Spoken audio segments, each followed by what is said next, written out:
So much of this movie is about letting go and how hard it is to do that sometimes. You've played so many incredible characters in your career. Which one did you have the hardest time letting go of? Wow. Huh. Well, it's kind of part of the game, letting go of the characters, because the characters that were a part of me, when I play them, they're a natural part of me, because you're looking for parts of yourself that are already like that character. So you never really let them completely go.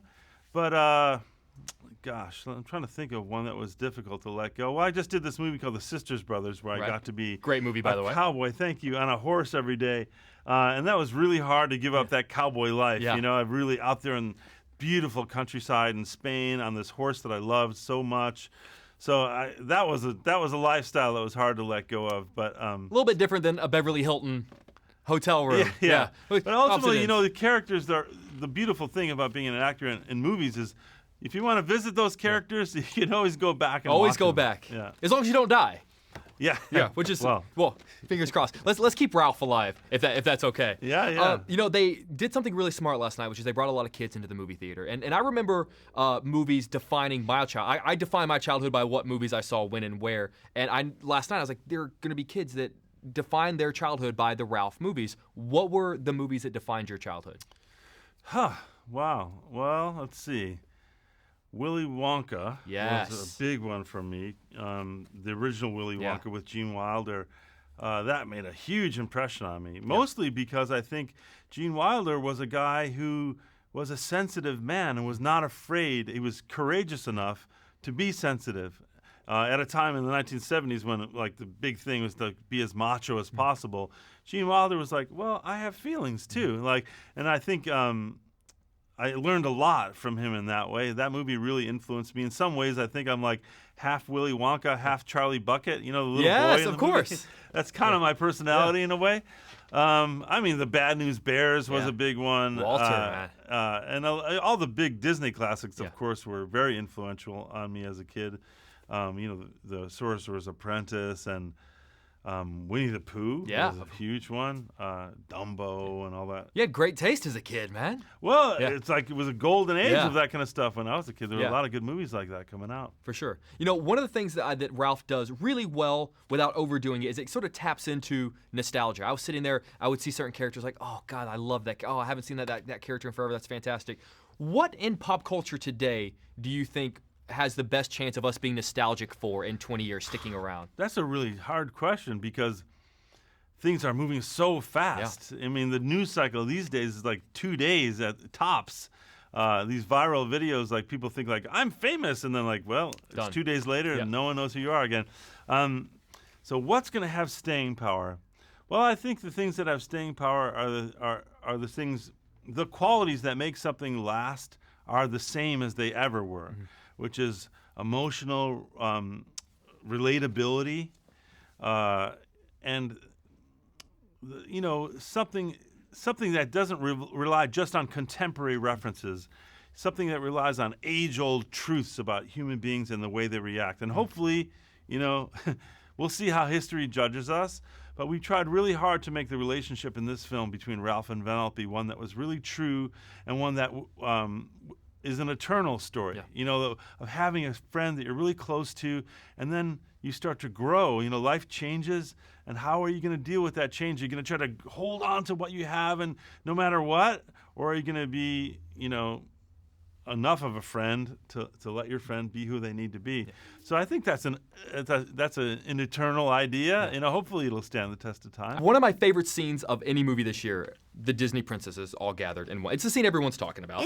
It is epic. It is truly epic. Say. And one of the things that it sort of made me realize is that some of the Disney princesses have attributes about themselves that maybe aren't as progressive as they should be in 2018. Absolutely. If you could sit down with one of them and sort of maybe give one of them a 2018 makeover and sort of bring them up to where we should be as a society today, who do you think most needs that help? Well, obviously the earlier, in Disney's canon, the more problematic. Right. So, and I just think I really laud Disney for putting it out there, letting us make fun of it, letting us expose it, and also for showing the progression of inclusivity all the way up to a little girl with an attainable waist and comfortable clothes. I love that. God and also, forbid. too, I think humor is such a great way to sort of be like, yeah, we messed up a little bit in the past, or like that's just sort of how time was, but now we can laugh about it and we can joke about it now.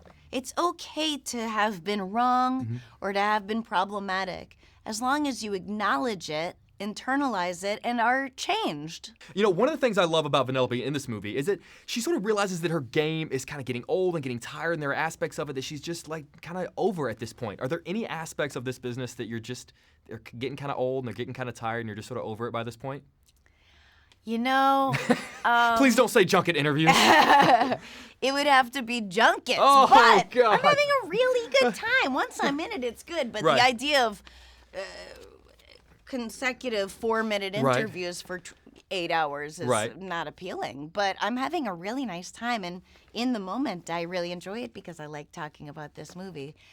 I guess the high heels, but no one's making me wear high heels. It's my choice, and I'm wearing them less than ever. One thing this movie sort of does point out is that the internet can be a really weird place, especially for someone that's in the limelight, someone that gets attention. What is just the weirdest thing you've ever read about yourself on the internet, where you go, that's just not true? I read one thing that said I had $42 million, which I wish was true. He has It'd be way more than amazing. that. Way more. You're on Netflix now, for so God's many sake. things I couldn't say in an interview about a movie for kids. Fair enough. Pretty heinous stuff, but it's usually from people who are probably in pain and want a stranger they've never met to feel that pain. Right. And I understand that. Sitting in their parents' basement and just typing away. One of the great things about this movie is that we get to see Ralph and Vanellope sort of walk into different animated worlds that we all love, ones that make us nostalgic. If they were to walk into an animated version of Empire, what would that interaction look like? Oh God, it would be fun for them. It would be quite entertaining for them. We probably put them in a video. We probably have Ralph do something with his big happy feet in the video. We probably turn Penelope into a rap star, rap mogul.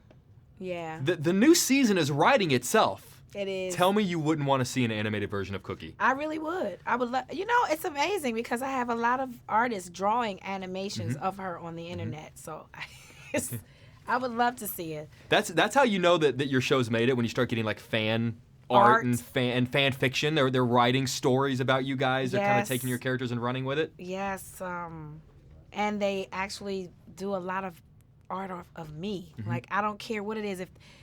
If I put a selfie up, like 2 days later, an artist will draw a picture, a duplicate of it. I'm like, okay, I guess I made it. Talented people out there. Yes. You know what? That's a and sign. I love art, so I should give them their love, and I think they really appreciate it.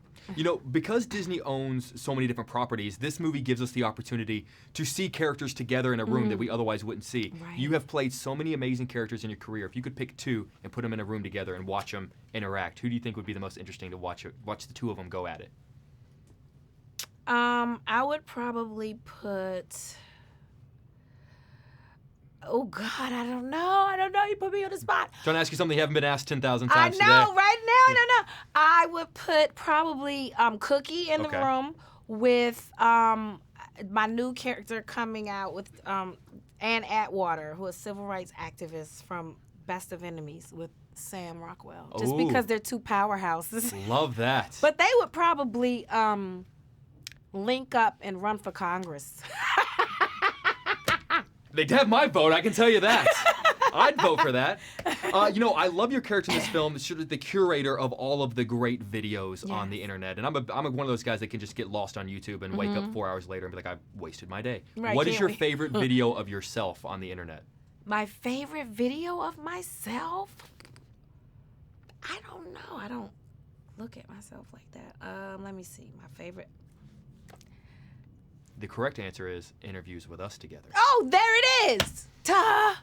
My Taraji. coffee's not working. Do we need to do take two on that?